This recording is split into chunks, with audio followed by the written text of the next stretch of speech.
কাবা শরীফের দিকে পা সাজ করে বসে বসে।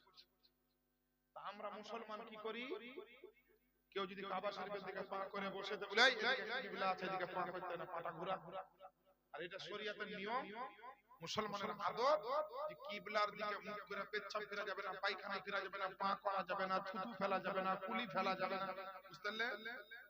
তো এই ব্যাপার ফকির সাহেব মানুষ কাবার দিকে পা করে বসে আছে। আর এই জালালউদ্দিন রুমি রহমাতুল্লাহ আলাইহি বিরাট বড় আল্লামা, মাওলানা, মুফতি, মুহাদ্দিস, মুফাক্কির সব কিছু। কিন্তু এই তো এই যাও মাত্র দেখো জয় বাবা ফকির,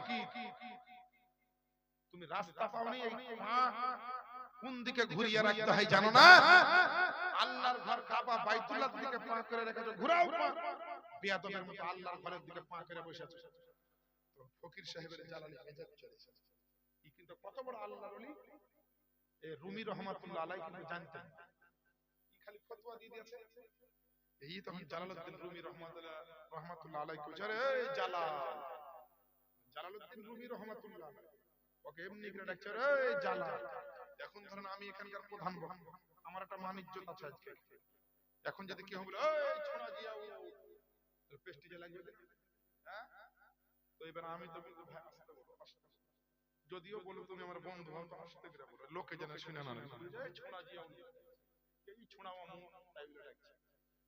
এবার যখন জয় বেটা জালাল এদিকে ব্যাপার স্যাপার তো খারাপ, গোটা মক্কা মদিনাতে আমার চর্চা বড় আলেম হিসাবে, আর আমাকে জালাল বলে ডাকছে, মান সম্মান চলে যাবে। তাড়াতাড়ি যাবে হুজুর ফকির সাহেব যা বলবেন বলেন, আস্তে আস্তে করে, এত জোরে আমার নাম ধরে ডাকিয়ে না, মান সম্মান আছে আমার এখানে। মান সম্মান তো তোর খুবই আছে। তো আল্লাহর কাবা শরীফের দিকে পা করে বসা যাবে না, তাই বুঝছিস তো?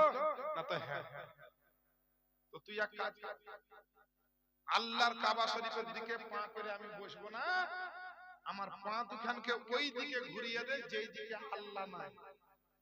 সুবহানাল্লাহ বলে। আচ্ছা আপনাকে যদি পা ঘোরাতে দেয় যে যেদিকে আল্লাহ নাই সেদিকে পা ঘোরাতে, কোন দিকে ঘোরাবে? কোন দিক পাবে? যেদিকে মনে করবেন আল্লাহ নাই তখনই আপনার গুনাহ হয়ে যাবে। ডানে বামে পূর্ব পশ্চিমে উপরে নিচে কোন দিকে আল্লাহ? সব দিকে আল্লাহ রয়েছে। বুঝছো বেটা জালাল, তাহলে কাবা শরীফের আল্লাহর ঘরের দিকে পা করা যাবে না, তো আমার পাটা এমন দিকে ঘোরা যেদিকে আল্লাহ নাই। তখন জালালউদ্দিন রুমি রহমাতুল্লাহ আলাইহি বড় বিপদে পড়ে গেছে। হায় হায় হায় হায়, আল্লাহর ঘরের দিকে পা রেখেছে, আল্লাহর দিকে রাখবে না, তাই বলে এত বড় ফকির দরবেশ পড়ে যাচ্ছে, হুজুর আমার ভুল হয়ে গেছে, মাফ করে দেন। আর আপনি যে এত বড় আল্লাহর ওলি আমি বুঝতে পারিনি, আমি যত বড়ই মৌলবি হয় আর